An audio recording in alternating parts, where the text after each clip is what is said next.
Swadika, it's time for the midday edition of NBT World Brief right here on NBT and NBT World. You're with me, Vichika Kluwat. Let's start the program with an update on energy situation. The Cabinet has approved a broad set of relief measures to ease the impact of rising energy costs, while officials defend fuel price adjustments amid global volatility. Permanent Secretary of Finance Ministry Lawan Sangsanit said the Cabinet approved 7 measures. These include potential cuts to excise tax, increased welfare payments for vulnerable groups, and targeted support for transport, farmers, and fisheries through lower cost inputs and fuel. Additional measures will assist contractors with extended project timelines and compensation, while the Government Savings Bank, or GSB, will provide 10 billion baht in soft loans to support SMEs and supply chains. The Permanent Secretary noted that under the caretaker government, legal steps must be completed, including consultations with the Council of State and approval from the Election Commission. Meanwhile, Permanent Secretary of Energy Ministry Praset Sinsuk Praset said releasing oil reserves does not directly lower prices but helps ensure supply. Permanent Secretary Praset said fuel prices still reflect global markets as suppliers must replenish stocks at higher cost. The government had tried to cap diesel at 33 baht per liter, but rising costs have strained the fuel fund. Prices will continue to fluctuate in line with global conditions. ตอนแรกเนี่ยเราไม่ได้คาดว่ามันจะรุนแรงขนาดนี้แล้วก็ไม่ได้ยาวนานขนาดนี้นะครับทางรัฐบาลก็พยายามที่จะตรึงนะฮะให้ได้นะครับแล้วก็ผ่อนมาเหลือ33แต่สุดท้ายต้องยอมรับนะครับว่าด้วยสถานการณ์ที่รุนแรงขนาดนี้เนี่ยกองทุนเราไม่อยู่นะครับแล้วก็ประกอบกับเรื่องของการลักลอบนะฮะมีการกักตุนเก็งกำไรอะไรต่างๆนะฮะทำให้น้ำมันที่เราฟีดเข้าระบบเนี่ยประมาณ86ล้านลิตรซึ่งมากกว่าปกติอยู่ประมาณ 20% นะครับ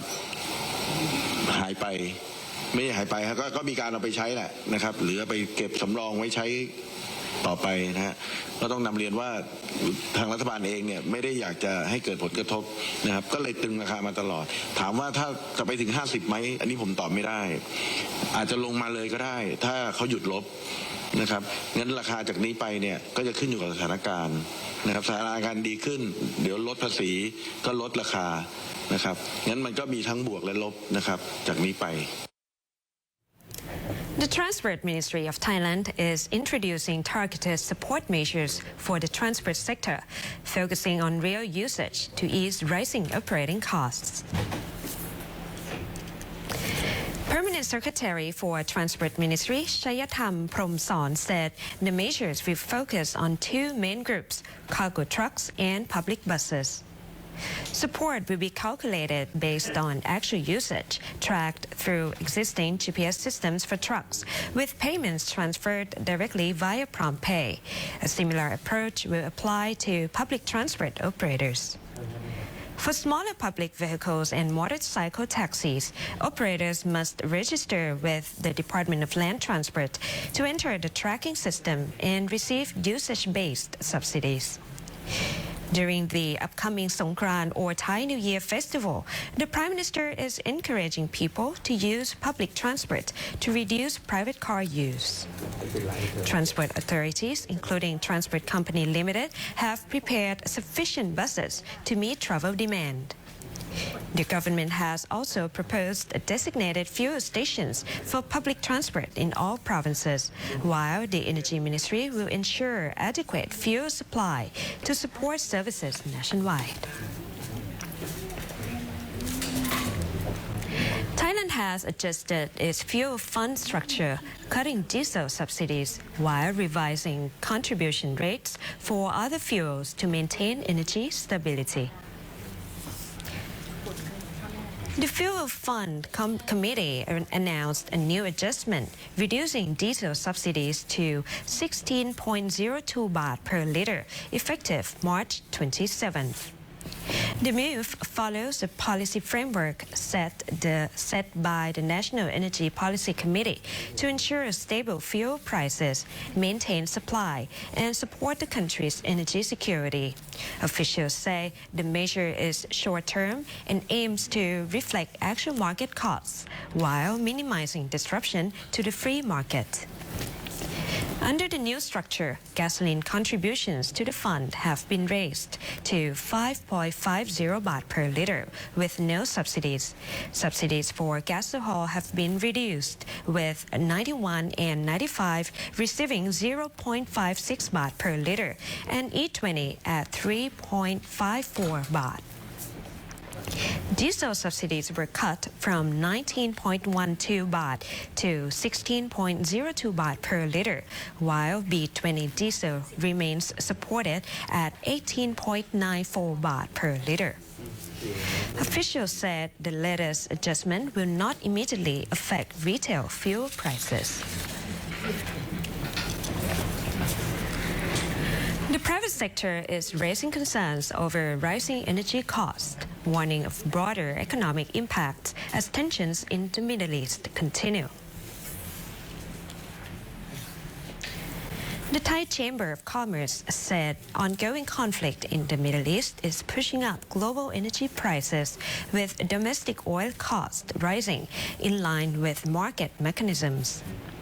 Chairman Phot Aram Wattananont warned that higher fuel prices are increasing production, transport, and supply chain costs. He urged the Energy Ministry to coordinate with refineries to ensure sufficient crude oil supply, even if purchases must be made at premium prices to prevent shortages and maintain economic stability. The chamber also called on the government to consider using excise tax measures to ease the burden on businesses and consumers. On refining margins, the private sector said rising costs reflect higher expenses such as freight and insurance, and called for clearer public communication and cooperation to prevent excessive increases if the Middle East situation does not worsen. The chairman also urged stronger nationwide energy-saving measures and tighter monitoring of fuel distribution, including stricter GPS tracking of oil tankers to prevent illegal diversion.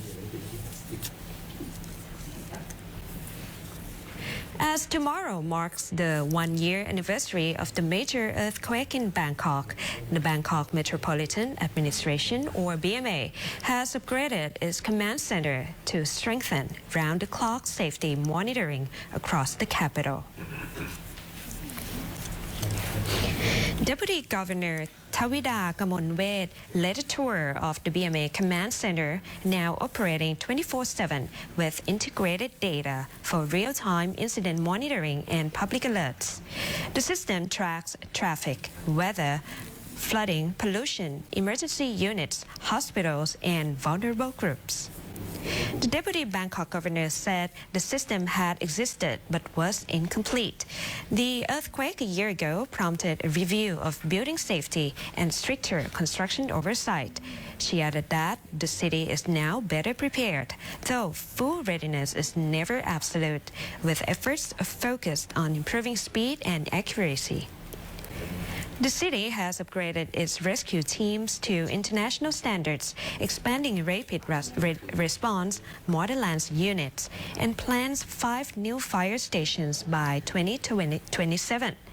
New tools including building tilt sensors and upgraded BKK risk map, smart drainage with early warnings, and AI-powered traffic and CCTV systems.